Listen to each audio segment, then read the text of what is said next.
இங்க இரண்டு தரப்பு இருக்கு. ஒன்று என்னுடைய செலவுகளை சம்பளத்துக்குள்ள அடக்க முடியலன்னு சொல்லக்கூடிய மிடில் கிளாஸ், நோ இது அடக்க முடியும் சொல்லக்கூடிய ஒரு தரப்பு.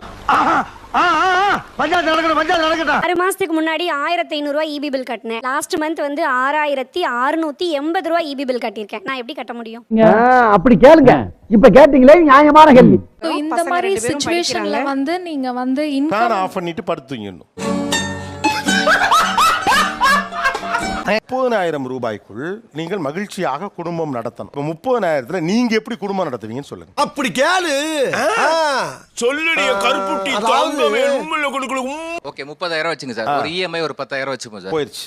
வீட்டு வாடகை ஒரு 5,000 வச்சுங்க. 1 BHK போதும் எனக்கு. ஐயா என்னையா சொல்றீங்க? இருங்க அவர்தான் சொல்லிட்டார்ல. 1 BHK 5,000 ரூபாய் எங்கேன்னு சொல்லுங்க. திருநீர் ஊர் சார். 15,000 போயிடுச்சு இல்லையா? வீட்டு மளிகை சாமான் 5,000 20,000 போயிடுச்சு. பையனோட காலேஜ் ஃபீஸ் ஸ்கூல் ஃபீஸ்னு வச்சுங்களா, அது ஒரு 10,000 வச்சுங்க. 10,000 30,000 போயிடுச்சு. அப்புறம் ரசாயன கெமிக்கல் நான் ஒன்றா சொல்றேன். Gas, wifi, phone, petrol, unexpected medical expenses,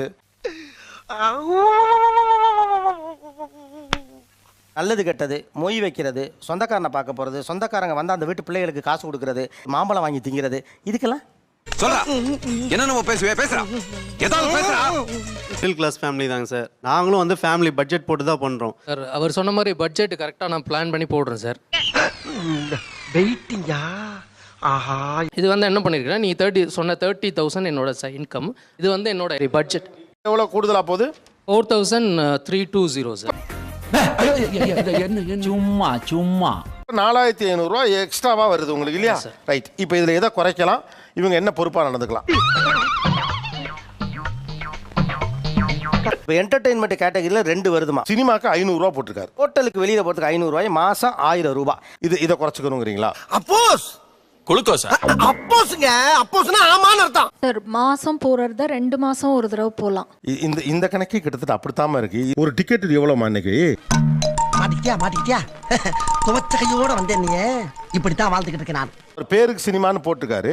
ஒரு மாசத்துக்கு ஒரு முறை குழந்தைகளோட வெளியில கூட போக வேண்டாம்னு சொல்றீங்களா? அதை 2 மாசத்துக்கு ஒரு தடவை மாத்திக்கலாம்னு சொல்றீங்களா? அப்படி பச்சையா சொல்ல முடியாது, ஒரு யூகமா சொல்லலாம். இந்த மாதிரி சூழ்நிலை இருந்தா மாத்திக்க தான் சார் செய்யணும். ஒய்ஃப் வந்து ஹவுஸ் ஒய்ஃப், இயர் ஃபுல்லாக வீட்லேயே அடைச்சி வச்சுட்டு இருந்தா என்ன ப்ராப்ளம் வரும் உங்களுக்கு தெரியும். எப்படி பேசினாலும் கேட்டு போடுறானே. ட்ரெஸ் எடுக்கறாங்க மந்த்லி வந்து அது மந்த்லி ட்ரெஸ் எடுக்க வேண்டிய. அவர் அதுதான் சொல்ல வராரு. மந்த்லி ட்ரெஸ் எடுக்கலையா? போடலையா? போடல. 2 குழந்தைக்கு பர்த்டேன்னு ஒன்று வரும். குறைஞ்சபட்சம் அதுக்காவது பாவம் எடுத்துக்கலாம்ல. அதுக்கு அவர் பணம் சேர்க்கிறார். அப்போ இதை கழிக்க முடியாது. வேற இப்படி பட்ஜெட் போட்டு கொடுத்ததுல நம்ம காம்ப்ரமைஸ் பண்ண முடியாதுங்க சார். அதுதான் பிரச்சனை. ஏன்னா இப்போ நீங்க தான் பட்ஜெட் போட சொன்னீங்க. பட்ஜெட் போட்டாச்சு. இவர் ஒன்றும் மோசமாலாம் சம்பாதிக்கல. 30,000 ரூபாய் சம்பாதிக்கிறார். இந்த தெளிவு உங்களை எங்கேயோ கொண்டு போகுது. சமீபத்துல நீங்க வாங்கினப்பயோ இது இவ்வளவு விலையா அப்படின்னு ஆச்சரியப்பட்ட எந்த பொருள்? இந்த ஷோ இப்போ நடக்கிறதுனால அது தக்காளி தான் சொல்ல வேண்டிய ஒன்று. 1 கிலோ தக்காளி 500 ரூபாய்.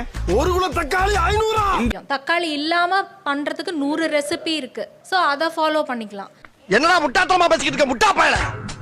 சில விஷயங்களை நம்ம கண்ட்ரோல் பண்ணலாம். சாஷே கான்செப்ட் வரதுக்கு முன்னாடி சீக்கிரம் அரைச்சி வச்சிருந்தாங்க வீட்டுல.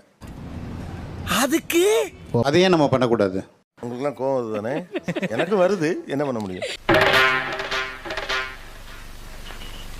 சீயக்காயை அரைப்பதன் வழியாக 30 ரூபாய் மிச்சம் பண்ணிவிட்டான். ரைட். இப்பவும் பத்தல. அடுத்து சொல்லுங்க. நீ கேக்குறதுனால சொல்றேன். சொல்லு.